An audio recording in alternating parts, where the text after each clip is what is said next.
Cuando se trata de convertirse en un inversor particular, las opciones son claras. Puedes seguir al mercado o forjar tu propio camino. Si escoges la primera opción, tu rentabilidad futura dependerá de lo que haga el propio mercado y puedes conseguirlo, por ejemplo, invirtiendo en el S&P 500, índice compuesto por las mejores empresas americanas. Si escoges la segunda opción, estarás iniciando una partida en un juego que muy pocos inversores han conseguido ganar.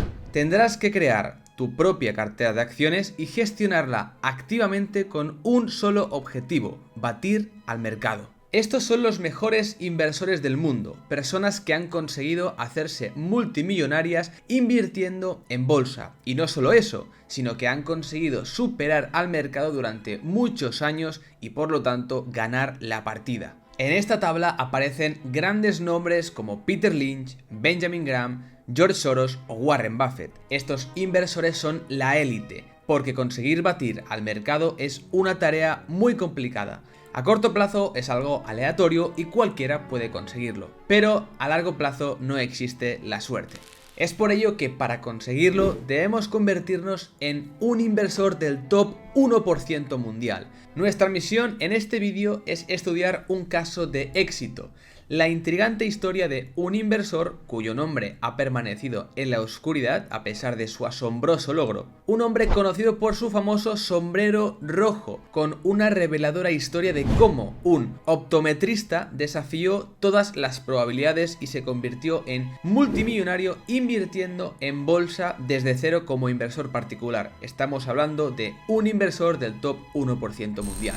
Así que siéntate y ponte cómodo y coge tus palomitas si es necesario, porque vamos a adentrarnos en esta fantástica historia de Herbert Wertheim, el inversor particular que se convirtió en multimillonario. Y quédate hasta el final, porque es al final donde revelaré por qué siempre se le ve con ese sombrero rojo tan llamativo. Recuerda suscribirte si aún no lo estás para apoyar este contenido y todo el trabajo que hay detrás de cada vídeo, tanto investigación, guión, edición, etcétera, y deja un gran like y si quieres un comentario para que yo sepa que te gusta el contenido y que estoy haciendo un buen trabajo. Un inversor particular multimillonario. 2018. Son las 9 de la noche del último sábado en el Art Basel de Miami Beach. En una sala VIP decorada con una mezcla de estilos que combinan toques clásicos griegos y romanos se encuentra nuestro protagonista, Herbert Wertheim. Bien vestido y tranquilo, está sentado frente a un plato de tostadas de salmón ahumado cubierto con pan de oro y trufas. Nada del otro mundo. Se encuentra mirando fotos en su iPhone que repasan toda su historia, una vida de riqueza y felicidad. Hay fotos en las que aparece con celebridades como Martha Stewart o Buzz Aldrin. También muchos recuerdos con su esposa Nicole desde hace 49 años, sobre todo en el lujoso yate familiar, el World Residences at Sea, de la familia Wertheim. Lo que las fotos nos revelan es que el Dr. Herbie, como lo conocen sus amigos, es un multimillonario hecho a sí mismo con un patrimonio valorado en 2.300 millones de dólares. Una fortuna que no proviene de una gran carrera empresarial, sino de toda una vida de inversiones particulares en bolsa que ha comprado y mantenido a lo largo del tiempo. Estamos hablando de un inversor que acumula cientos de millones de dólares en acciones como Apple y Microsoft, compradas hace décadas durante sus IPOs o salidas a bolsa. Una posición de más de 800 millones en Heyco, un fabricante de repuestos para aviones de 1.800 millones de dólares. Y otras decenas de participaciones que van desde General Electric y Google hasta BP y Bank of America. Todas empresas que se han multiplicado por muchas veces, potenciando el patrimonio de Herbie. El doctor de la bolsa. Nacido en Filadelfia, al final de la Gran Depresión, Herbie es hijo de inmigrantes judíos que huyeron de la Alemania nazi. En 1945, sus padres se mudaron a Hollywood, Florida, y vivieron en un apartamento encima de la panadería de la familia. Herbie era disléxico y tuvo problemas en la escuela, por lo que pronto se encontró faltando a clase. Él mismo comenta: en aquellos días simplemente te llamaban tonto. A veces me sentaba en la esquina con un gorro de burro. Durante su adolescencia, en la década de 1950, un padre abusivo incitó a Herbie a huir recurrentemente de su casa y pasó gran parte de su adolescencia dando vueltas sin ningún objetivo por las calles. A los 16 le tocó ir a ver a un juez, ya que se enfrentaba a cargos por absentismo escolar. Pero por suerte para Herbie, el juez se compadeció de él y le ofreció elegir entre la Marina de los Estados Unidos y el Reformatorio Estatal. Así que sin pensarlo, se alistó en 1956 y estuvo destinado en San Diego, con tan solo 17 años. La época militar fue un punto de inflexión para Herbie, y él mismo dice: ahí fue donde mi vida cambió. Te hacen pruebas todo el tiempo para ver qué tan inteligente eres. Y de los 135 de nuestra clase, creo que yo estaba entre los mejores, especialmente en las áreas de mecánica y organización. Así que, pasado este trayecto militar, volvió a casa con una nueva confianza. Herbie estudió entonces física y química en la Armada, antes de trabajar en la aviación naval. Y ese ya fue el momento clave, ya vemos que en una temprana edad, en el que empezó a comprar sus primeras acciones en bolsa. Estaba en ese momento en la Guerra Fría, el complejo militar industrial estaba en auge y la industria estadounidense no dejaba de crecer. El índice Dow Jones, que reúne las 30 mejores empresas de Estados Unidos, finalmente se había recuperado de las pérdidas que sufrió más de 2 décadas durante el crash de 1929, y las acciones aeroespaciales lideraban el mercado. Herbie hizo su primera inversión a los 18 años, utilizando su carrera en la Marina para comprar acciones en Learjet, que en ese momento era conocida por fabricar productos de aviación durante la Segunda Guerra Mundial.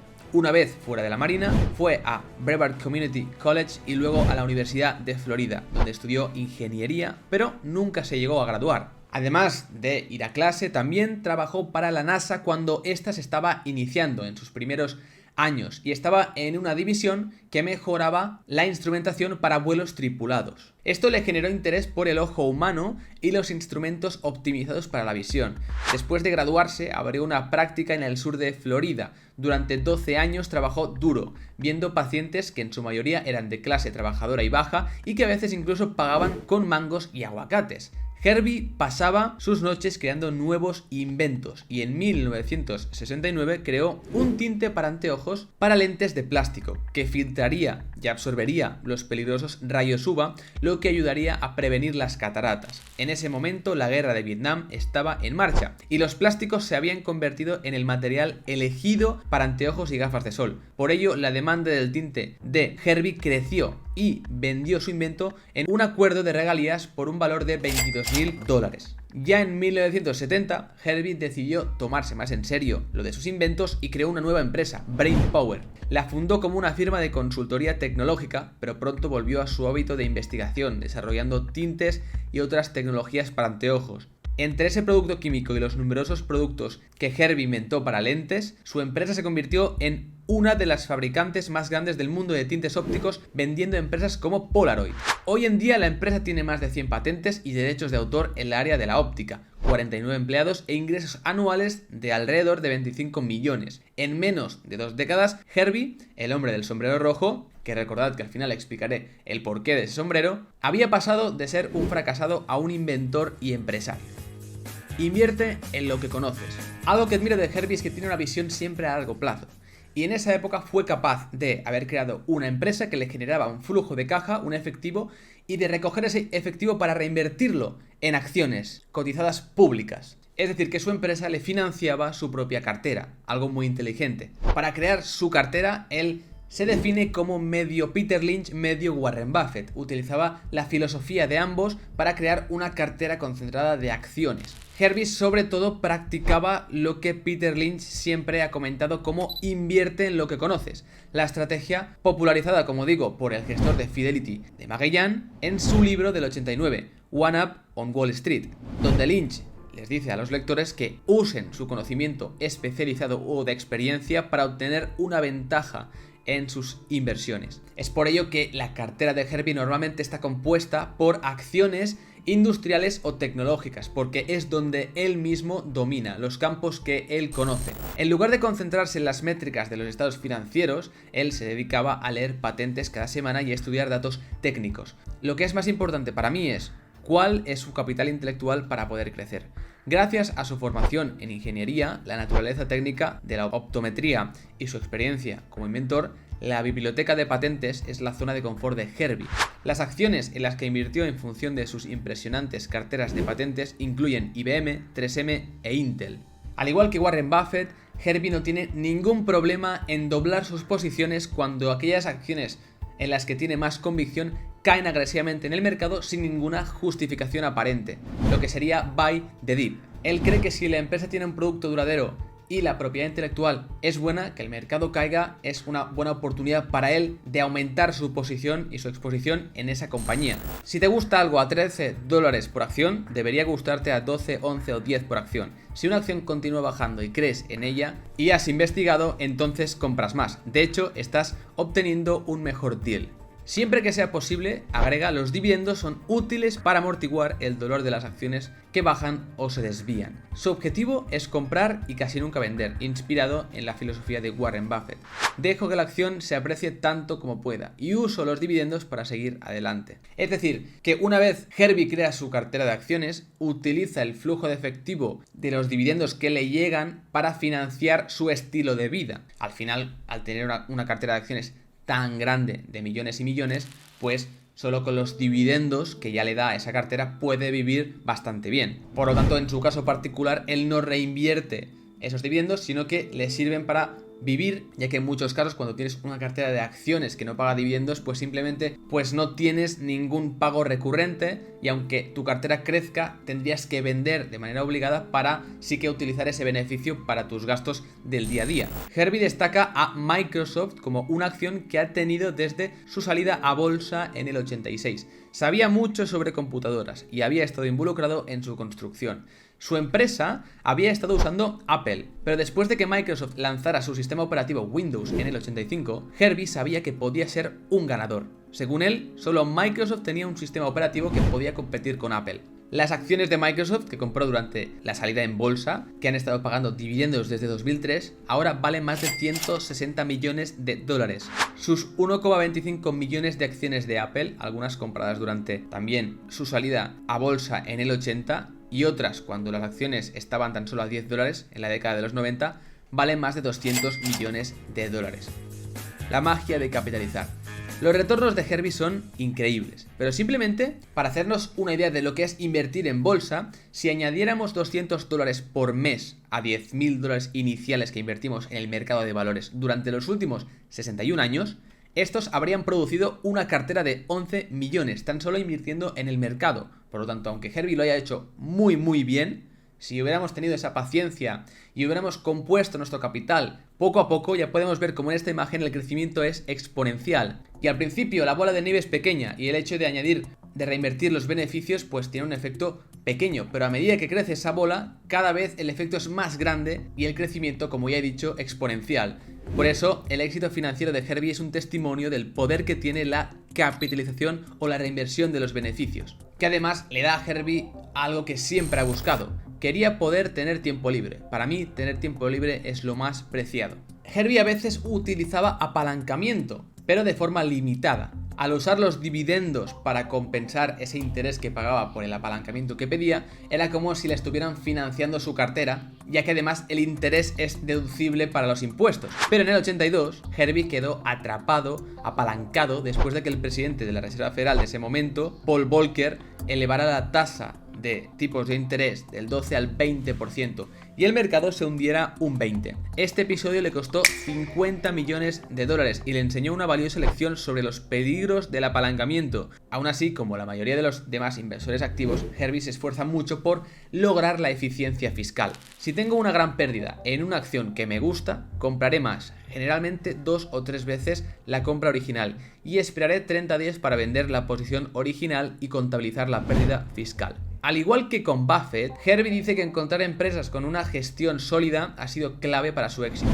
Un gran ejemplo de esto es HEICO, una empresa familiar, aeroespacial y electrónica con sede en la ciudad natal de Herbie, Hollywood, Florida. Herbie se hizo amigo de Lawrence, Larry para los amigos, Mendelsohn durante la década de 1970. Mendelsohn era un contador público certificado de formación, era un exitoso inversor inmobiliario que había estudiado en la Escuela de Negocios de Columbia con David Dodd, seguramente os suene porque es el coautor con Benjamin Graham del libro Security Analysis.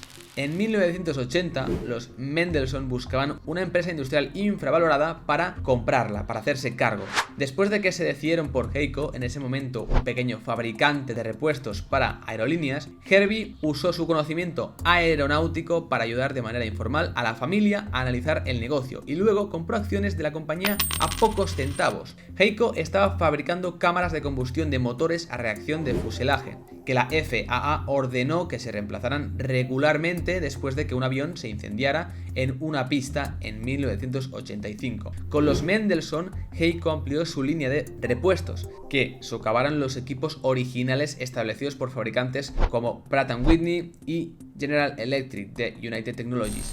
Es decir, que fue un negocio muy bueno y lo sigue siendo porque los aviones no hace falta que utilicen las piezas originales tan caras, sino que pueden utilizar de marca blanca, que es lo que hace Heyco a un precio más reducido, pero que tienen la misma calidad y pasan las mismas regulaciones. Después de que la alemana Lufthansa adquiriera una participación minoritaria en la compañía en el 97, los fabricantes de aerolíneas y Wall Street se dieron cuenta de que esa empresa era potencialmente muy buena y el precio de las acciones se multiplicó por 6 a más de $2. Pero esto solo fue el comienzo. Por ello también insisto en que a veces es muy importante conocer y analizar compañías pequeñas que en ese momento no tienen cobertura de analistas y poca gente los conoce, como es el caso de Heyco o fue el caso de Heyco, ya que en ese momento después, como hemos visto, Wall Street se entera, los analistas la cubren, hay más liquidez y es cuando sube exponencialmente la acción, y si nosotros ya estamos dentro antes, pues disfrutamos de esa revalorización. Heyco ha disfrutado de una gran ventaja competitiva durante muchos años como uno de los pocos fabricantes de repuestos para aviones aprobados por la FAA. Esto se tradujo en pedidos en constante crecimiento a medida que la empresa expandía sus productos y aumentaba la demanda de viajes aéreos. Durante los últimos 28 años, las ventas de Heyco han crecido a un 16% anual y sus ganancias al 19%. En 2018, Heyco cotizaba a $80 y Herbie, que compró y ha retenido hasta el momento, es su mayor accionista individual. Su inversión original de 5 millones vale más de 800 millones y ahora Heyco vale $164 por acción.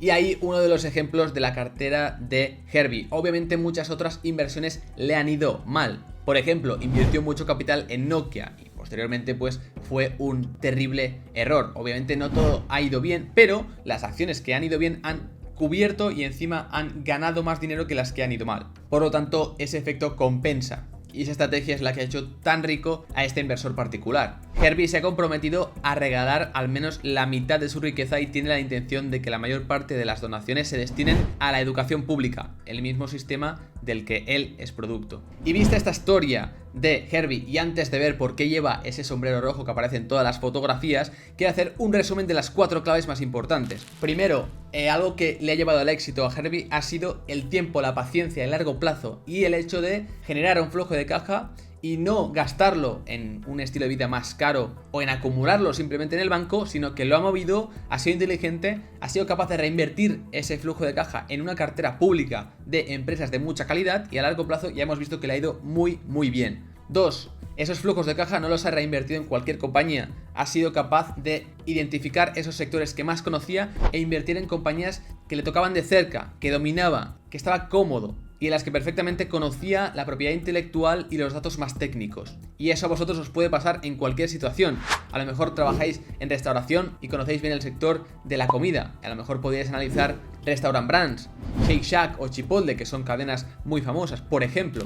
Cada uno tiene que ver cuál es su universo de acciones, cuáles son los sectores dentro de su dominio y dentro de su círculo de competencia y explorar ahí para generar nuevas ideas de inversión. Y por último, también importante el hecho de no apalancarse excesivamente. Hay mucha gente que hace trading o invierte con un apalancamiento muy elevado y eso con tipos de interés bajos puede ir bien si lo haces con cabeza, pero ya hemos visto que en situaciones extremas, como le pasó a Herbie con la subida de tipos de interés en la época de Volcker, puede costarte muy caro y debemos ir con mucho cuidado cuando nos apalancamos, ya que podemos perder el esfuerzo de muchos y muchos años en muy poco tiempo. Y por último, imagino que una de las claves de su éxito es llevar ese famoso sombrero rojo.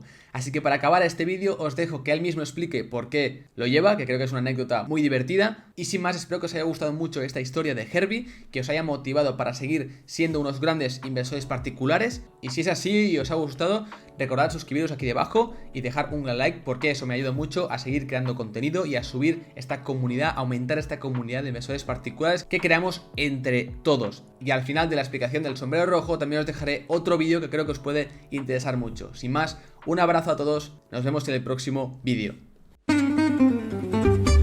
Well, why the red hat? About 8 years ago, I woke my wife up. I said, Nicole, we're going to Quito, Ecuador. But while I was there, I bought 4 or 5 different hats. Bought a green one, I bought a blue one, bought a brown one, a black one, and a red one. When I got back, I had to come to the university. It was hot. It was in August. And I put on my red hat. When I got out of my car, 2 or 3 of the students walked up to me and they said, Dr. Wertheim, you look good in that red hat. I said, well, thank you very much. Nice hat, like it. Walked a little bit further, went into the medical school building. Waiting at the elevator, 2 or 3 of the faculty members walked up and they said, Doc, you're looking good in that red hat.